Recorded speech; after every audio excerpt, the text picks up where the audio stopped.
Hello and welcome to Charlotte Mecklenburg Library's story time for Dia de los Niños. My name is Emily Little and I would love to read a story for you today, and it is called Lon Po Po. It is a Red Riding Hood story from China. It is translated and illustrated by Ed Young, and it is a Caldecott Award winner, which means that it won the medal for the best pictures or illustrations in 1990. So pay attention today to the illustrations, of course, because they're beautiful, but also to how similar and different this story might be to our Red Riding Hood story. So we will start at the beginning here. The dedication, it says, "To all the wolves of the world for lending their good name as a tangible symbol for our darkness." I can see the picture. Once, long ago, there was a woman who lived in the country with her 3 children, Shang, Tao, and Pao Zi. On the day of their grandmother's birthday, the good mother set off to see her, leaving the 3 children at home. Before she left, she said, "Be good while I am away, my heart-loving children. I will not return tonight. Remember to close the door tight at sunset and latch it." But an old wolf lived nearby and saw the good mother leave. At dusk, disguised as an old woman, he came up to the house of the children and knocked on the door twice. Bang, bang. Shang, who was the eldest, said through the latched door, "Who is it?" "My little jewels," said the wolf. "This is your grandmother, your Po Po." "Po Po," Shang said, "our mother has gone to visit you."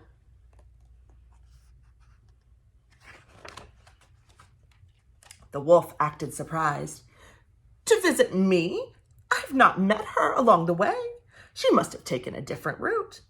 "Po Po," Shang said, "how is it that you come so late?" The wolf answered, "The journey is long, my children, and the day is short." Shang listened through the door. "Po Po," she said, "why is your voice so low?" "Your grandmother has caught a cold, good children, and it is dark and windy out here. Quickly open up and let your Po Po come in," the cunning wolf said. Tao and Pao Zi could not wait. One unlatched the door and the other opened it. They shouted, "Po Po, Po Po, come in." At the moment he entered the door, the wolf blew out the candle. Whew. "Po Po," Shang asked, "why did you blow out the candle? The room is now dark." But the wolf did not answer. Tao and Pao Zi rushed to their Po Po and wished to be hugged. The old wolf held Tao. "Good child, you are so plump." He embraced Pao Zi. "Good child, you have grown to be so sweet." Soon, the old wolf pretended to be sleepy. He yawned. "Oh, all the chicks are in the coop," he said. "Po Po is sleepy too." When he climbed into the big bed, Pao Zi climbed in at one end with the wolf, and Shang and Tao climbed in at the other. But when Shang stretched, she touched the wolf's tail. Po Po, your foot has a bush on it."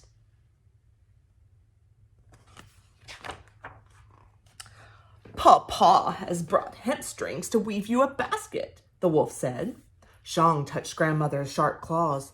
Po Po, your hand has thorns on it."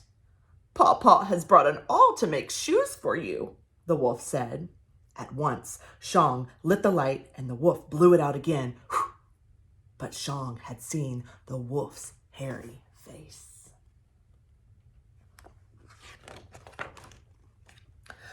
Papa, she said, for she was not only the eldest, she was the most clever.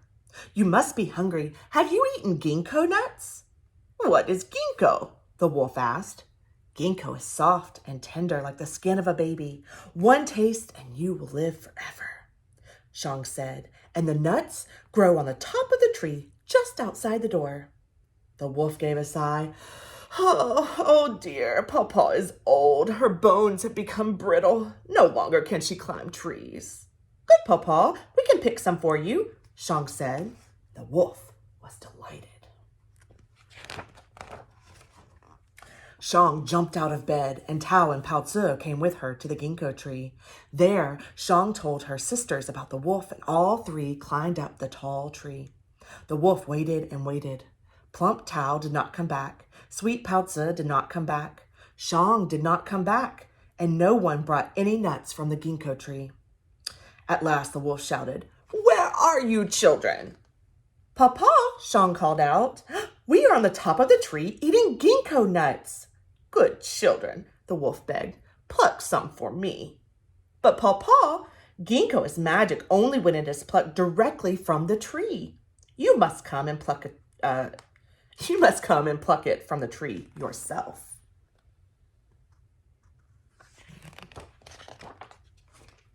The wolf came outside and paced back and forth under the tree, where he heard the three children eating the ginkgo nuts at the top. "Oh, Papa, these nuts are so tasty. The skin's so tender," Shang said. The wolf's mouth began to water for a taste. Finally, Shang, the eldest and the most clever child, said, Papa, I have a plan. At the door, there is a big basket. Behind it is a rope. Tie the rope to the basket, sit in the basket, and throw the other end to me. I can pull you up." Well, the wolf was overjoyed and fetched the basket and the rope, then threw one end of the rope up to the top of the tree. Shang caught the rope and began to pull the basket up and up. Halfway, she let go of the rope, and the basket and the wolf fell to the ground.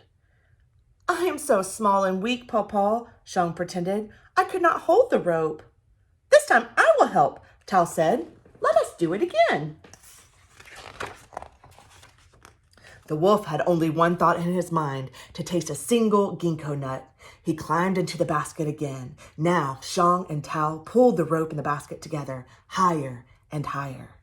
Again, they let go, and again the wolf tumbled down, down, down, and bumped his head.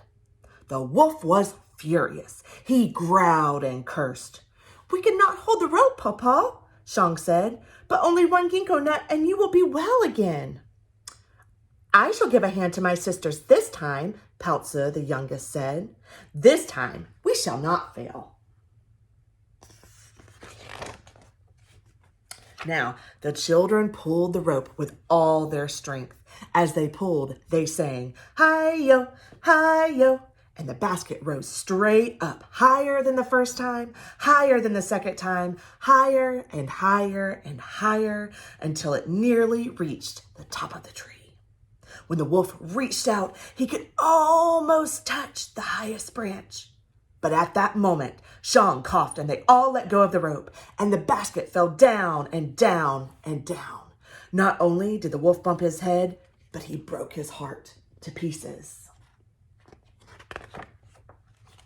"Papa," Shang shouted, but there was no answer. "Papa," Tao shouted, but there was no answer. "Papa," Pao Zi shouted. There was still no answer. The children climbed to the branches just above the wolf and saw that he was truly dead. Then they climbed down, went into the house, closed the door, locked the door with a latch, and fell peacefully asleep. On the next day, their mother returned with baskets of food from their real Papa, and the three sisters told her the story of the Papa who had come.